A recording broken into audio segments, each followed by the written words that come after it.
100 Years, 100 Voices. A St. John Centennial Oral History project conceived and produced by WSJS Radio, where every day is history. I am Riera here in WSJS Radio. I'm interviewing Lourdes Riera, my grandmother. When and why did you attend St. John's? Hello, Mariano. I came into St. John's in 1950. That's when I was 5 years old. I went to kindergarten. We never had pre-kinders. And why I attended St. John's? Because my father and my mother decided I was going to attend St. John's. What do you remember most about being a student here in St. John's? Well, since it was such a small school, classes were very small, so we got to be very close together. It was a small family.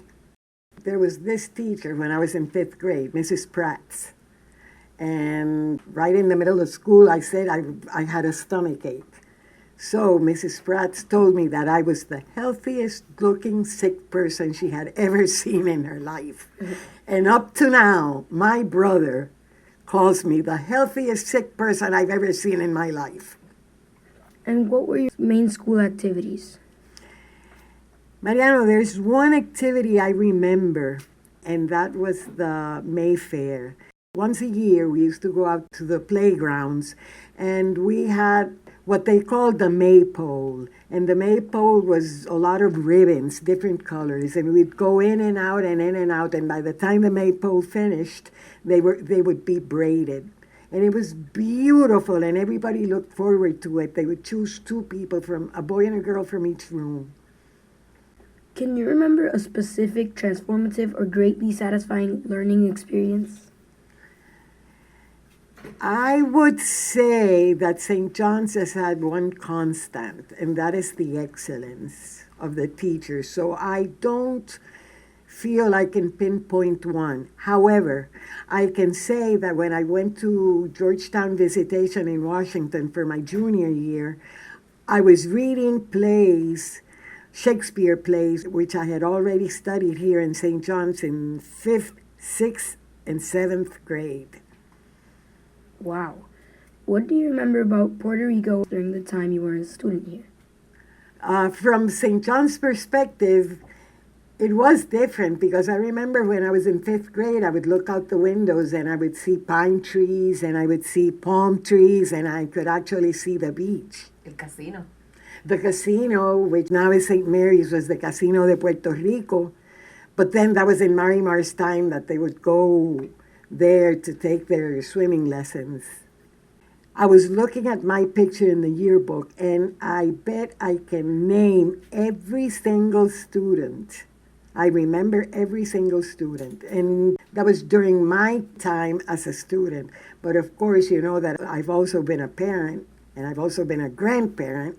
And as parent and grandparents, I've seen the evolution of St. John's from 1950. And by the way, I am very proud to be a St. John's community member. During my time here in St. John's, not as a student, but as a parent, my group of a board and home and school association was instrumental in establishing the Alumni Association, which you have today. We started it, and it was not organized at all. We were the organizers of it. So in my time, we were sort of paving the way to what is St. John's now. We started the Noche Puertorriqueña, and we also had these big raffles here in St. John's. The first car we raffled was a Toyota Corolla, and all of the students then, who are parents now, probably remember selling the raffle tickets and trying to see who was the classroom which won. It was really fun in all aspects. The tradition of Noche Puertorriqueña started with us because we were always looking for things to involve the school, and it was in Christmas. Carlos Poe's father, Chiqui Poe, would bring a lechon, and we would have pasteles. You remember, Alta would make all the pasteles to sell them, and it was actually a big fundraiser. But I think that more than a fundraiser, It was something that brought the whole school together.